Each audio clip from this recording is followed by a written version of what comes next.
ಅಸ್ಸಲಾಮುಅಲೈಕುಮ್, ನಮಸ್ಕಾರ ಕರ್ನಾಟಕ. ಇವತ್ತು ಬೆಳಿಗ್ಗೆ ಎದ್ಬಿಟ್ಟು ಸೀದಾ ಗಾಡಿ ಎತ್ಕೊಂಡು ಆಮೇಲೆ ಗಾಡಿ ಎತ್ಕೊಂಡ್ಬಂದು ಸೀದಾ ನಮ್ಮ ಪುಟಾಣಿಗಳಿಗೆ ಊಟ ಹಾಕ್ಬಿಟ್ಟು ಅಲ್ಲಿಂದ ಡ್ಯೂಟಿ ಮಾಡೋಣ ಅಂತ ಕೂತ್ಕೊಂಡಿದ್ದೆ. ಯಾರ್ದು ಬಾಡಿಗೆನೇ ಬೀಳ್ತಾ ಇಲ್ಲ ಬೆಳಿಗ್ಗೆನೇ. ಇವತ್ತು ಬೆಳಿಗ್ಗಿಂದಾನೇ ಟೈಮ್ ಸರಿ ಇಲ್ಲ.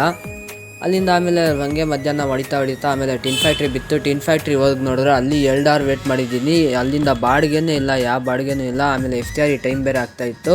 ಅದಕ್ಕೆ ಇಫ್ತಾರಿಗೆ ಮಾಡೋಣ ಅಂತ ಅದೆಲ್ಲ ತೊಗೊಂಡು ಇಫ್ತಾರಿ ಮಾಡಿದೆ. ಆಮೇಲೆ TC ಪಳ್ಳಿಯಾಗಿ ಬಿತ್ತು. ಅಲ್ಲಿಂದ ಗ್ಯಾಸ್ ತುಂಬಿಸ್ಕೊಂಡು ಹೋಗಿದೆ. ಅಲ್ಲಿಂದ ಯಾವ ಬಾಡಿಗೆನೂ ಇಲ್ಲ. ವೇಟ್ ಮಾಡಿ 9:30 ಸೀದಾ ಖಾಲಿ ಬರ್ತಾಯಿದ್ದೀನಿ ಮನೆ ಕಡೆ. ಯಾವ ಒಂದು ಬಾಡಿಗೆನೂ ಬಿದ್ದಿಲ್ಲ. ಕಲ್ಯಾಣ್ ನಗರ್ ನೋಡಿದೆ, ಸ್ಟಾಪ್ ಕೊಟ್ಟೆ, ಅಲ್ಲೂ ಒಂದು ಬಾಡಿಗೆ ಇಲ್ಲ. ಎಲ್ಲಿ ನೋಡಿದ್ರೂ ಬಾಡಿಗೆ ಇಲ್ಲ. ನೋಡಿ ಏನಾಗ್ಬಿಟ್ಟೈತೆ ಗೊತ್ತಿಲ್ಲ. ಇವತ್ತು ಡ್ಯೂಟಿಗಳನ್ನೇ ಬೀಳ್ತಿಲ್ಲ. ಅದರಲ್ಲಿ ಬೇರೆ traffic full jam, bumper to bumper jam. ಆಮೇಲೆ ಸೀದಾ ಅಲ್ಲಿಂದ ಬಂದು ನಮ್ಮ ಅಕ್ಕ ಮನೆಗೆ ಹೋಗಿದೆ.